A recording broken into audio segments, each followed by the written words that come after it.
मनिया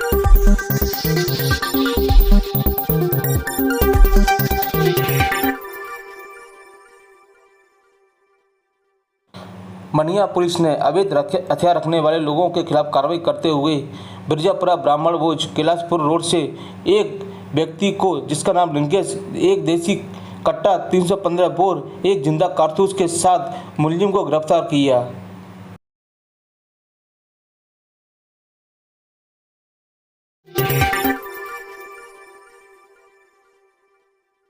बाड़ी पुलिस ने अवैधता के खिलाफ की कार्रवाई करते हुए 2 लोगों को किया गिरफ्तार, जिसमें से एक आरोपी का नाम हरकेश और दूसरे का नाम जवार सिंह बताया जा रहा है।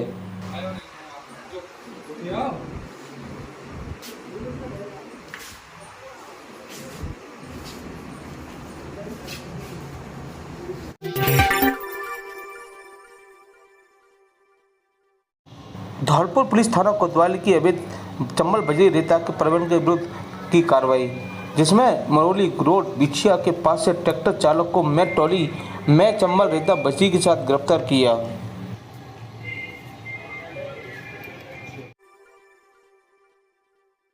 धौलपुर शहर के निहालगंज थाना के अंतर्गत औंडा रोड पर बजरी माफिया और पुलिस के बीच टकराव हो गया। पुलिस को देखकर बजरी माफिया के लोग ट्रैक्टर ट्रॉली लेकर भागे। पुलिस के पीछा करने पर बजरी माफियाओं ने हमला कर दिया, जिसमें चलते वाहन से ट्रॉली पर बैठे अज्ञात जनों ने फायरिंग की। गोली यहां रोड पर शायद दुकान की शटर पर जाकर लगी। गनीमत रही कि वहां पर बैठे लोग बाल बाल बच गए। घटना मंगलवार सुबह की थी, जिसमें किसी का कोई नुकसान नहीं हुआ। बजरी माफिया पुलिस का पीछा करते हुए सड़क पर बजरी फैलाते हुए भाग निकला। हालांकि पुलिस ने बाद में कार्रवाई करते हुए एक शख्स को गिरफ्तार किया, जिसमें ट्रैक्टर ट्रॉली भी जब्त की गई। यह घटना पहली नहीं है। गत दिनों फायरिंग में हुए कई लोग घायल। बता दें कि जिले में शहपुर थाना इलाके में दिनों बजरी माफियाओं ने थाना प्रभारी के वाहन में टक्कर मारी थी। कर रहा था और आगे ट्रैक्टर थे, पीछे पुलिस की गाड़ी थी और एकदम से फायरिंग हुई।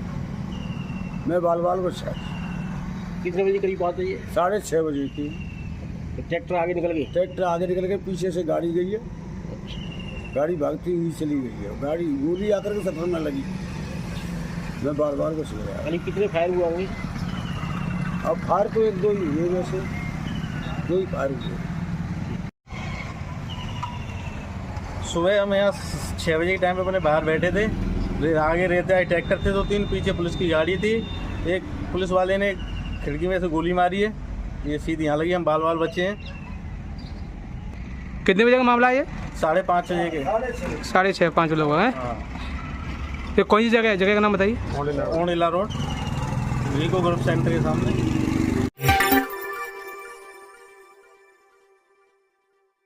धौलपुर जिले में भीम आर्मी के द्वारा 4था विशाल भाईचारा महासम्मेलन विचार गोष्ठी कार्यक्रम का किया आयोजन। कार्यक्रम का शुभारंभ बाबा साहब भीमराव अम्बेडकर की प्रतिमा पर माला अर्पण कर पुष्प चढ़ाकर किया। इस मौके पर राम सिंह इंदौरिया ने कहा कि बहुजन समाज के हर नौजवान साथियों को भीम आर्मी से जुड़कर समाज के साथ हो रहे अन्याय अत्याचार के खिलाफ, गरीब पीड़ित के बेसहारा लोगों और माँ बहनों बेटियों की सुरक्षा का ध्यान रखते हुए उनको न्याय दिलाने के लिए, उनके हक अधिकारों के लिए उनका साथ देना चाहिए। बाबा साहब भीमराव अम्बेडकर एवं बहुजन महापुरुषों भाई चंद्रशेखर आज़ाद की विचारधारा से महिला पुरुषों को अवगत कराया। रामेश्वर मीणा ने शिक्षा के बारे में लोगों को जागरूक करते हुए कहा कि शिक्षा वो शेरनी का दूध है, जो पीता है वही दौड़ता है। जगदीश प्रसाद रावत ने कहा कि समाज में हो रही कुरीतियों पर हम लोगों का अंकुश लगाना चाहिए, जैसे जुआ, सट्टा, दहेज प्रथा, अंधविश्वास, पाखंडवाद। इस सब पर रोक लगाना हम लोगों की जिम्मेदारी है। कई वक्ताओं ने अपने विचार रखे, जिसमें इंदौरिया ने भीम आर्मी जिला प्रभारी सुरेश सरदार के नेतृत्व में भीम आर्मी गाँव जिन्ना चिलाखोर गांव के बूथ लेवल की कार्यकारिणी का गठन किया, जिसमें जिन्ना बूथ अध्यक्ष चेतन भाई को नियुक्त किया गया।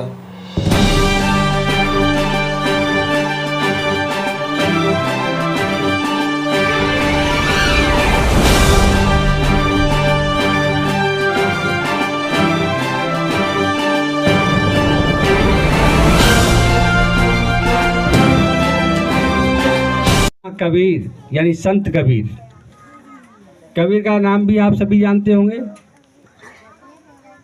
उन्होंने हमें बहुत अच्छी अच्छी शिक्षाएं दी। उन्होंने क्या कहा? उनके दोहे जगत प्रसिद्ध हैं। शिक्षा के माध्यम से हम अलग जगाया और हमें सच्चाई से रूबरू कराया। तीसरे गुरु महात्मा फूले। महात्मा फूले जो थे वो सावित्रीबाई फूले जो उनकी धौलपुर जिला कलेक्टर में पुरुषों ने भजनलाल सरकार द्वारा तृतीय श्रेणी शिक्षक भर्ती में महिलाओं को 50% आरक्षण देने का विरोध करते हुए मुख्यमंत्री के नाम जिला कलेक्टर को ज्ञापन सौंपा। ज्ञापन में बताया कि तृतीय श्रेणी शिक्षक भर्ती में महिलाओं के आरक्षण को 30% से बढ़ाकर 50% कर देना नया उचित सही नहीं है, क्योंकि वर्तमान में महिलाएं हर भर्ती परीक्षा में 40 से 50% अपनी प्रतिस्पर्धा से प्राप्त कर रही हैं। पिछले कोई सी भी भर्ती परीक्षा में महिलाओं का प्रतिशत उठाकर देख लीजिए और कहा कि आप इन्हें 50% सीट आरक्षित कर 80% पर पहुंचाना चाह रहे हैं, जो 50% सशक्तिकरण आरक्षण 12.5% भूतपूर्व सैनिक, 4% विकलांग, 2% खेल, 15 से 20% लड़कों की कट ऑफ कर लड़के ले जाएंगी। शेष बचा 12 से 13% पुरुष के लिए रहेगा। यह निर्णय पुरुष वर्ग के लिए सही नहीं है। आपने 50% महिलाओं के लिए सीट रिजर्व कर देने के बाद एक्स सर्विसमैन, विधवा, विकलांग का भी कोटा निश्चित है, तो भी लड़कों के लिए क्या बचा? हमारे साथ अन्याय हो रहा है। लड़कों के लिए सब कुछ काटकर 15 से 20% बचेगा तो किसी भी दृष्टिकोण से सही नहीं है, जिस पर SC, ST, OBC और EWS भी है। लड़कों की संख्या महिलाओं की संख्या से अधिक है। महिला आरक्षण का विरोध कर रहे पुरुषों ने कहा कि मुख्यमंत्री के द्वारा ये निर्णय वापस नहीं लिया तो राजस्थान के पुरुष धरातल पर उतरकर सड़क पर जाम कर विरोध प्रदर्शन करेंगे। पुरुष वर्ग का आपसे निवेदन है कि हमारा रोजगार न छीना जाए।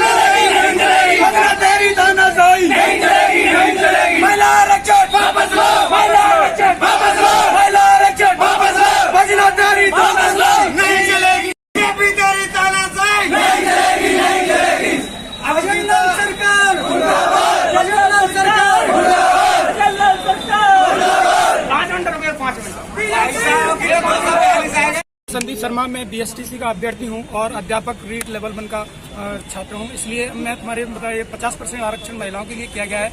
इसमें महिलाओं के लिए 50% कर दिया लिंग के आधार पर, और उसमें 12.5% भूतपूर्व सैनिकों के लिए, 2% विकलांगों के लिए और 4% अदर बैकवर्ड क्लासेस के लिए दे दिया गया है। अब इस सभी को शामिल करने के बाद पुरुष वर्ग के लिए, जिसमें general, OBC, ST, SC, EWS सबको शामिल करने के बाद 12.5% आरक्षण बचता है, जिसमें सभी पुरुष वर्ग और महिला वर्ग भी शामिल हो सकता है। तो भाई, मैं पुरुष वर्गों के लिए सरासर अन्याय हो रहा है। अगर ये पुरुष वर्गों के साथ इतना अन्याय कर रहे हैं, बीजेपी सरकार को पुरुषों के बारे में भी सोचना चाहिए। अगर महिला सशक्तिकरण करना चाह रहे हो, हमें उससे कोई प्रॉब्लम नहीं है, लेकिन अगर पुरुषों के बारे में आप गलत सोचोगे तो आपके लिए बहुत बड़ा नुकसान हो सकता है। तो धन्यवाद। आप हमारी सरकार चाहेंगे कि कानून को वापस लिया जाए और महिलाओं को 30% भी उनकी जनसंख्या के आधार पर बहुत है, उनके लिए उतना ही रखा जाए। पुरुषों के लिए ये न्याय आप अवश्य करिए। धन्यवाद। जो राजस्थान सरकार है वो राजस्थान के युवा बेरोजगार से खिलवाड़ कर रही है।